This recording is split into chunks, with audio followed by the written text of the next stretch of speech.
आता आपण कार्यक्रमाच्या शेवटच्या अभंगाकडे आलेलो आहोत.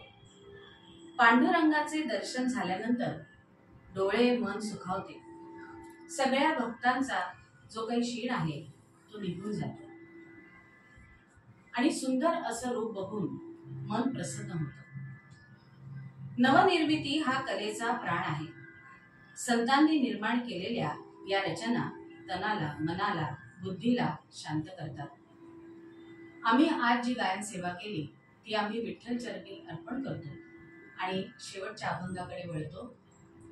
नमो आदि रूपा ओंकार स्वरूपा सादर करतायत श्री किरण फाटे.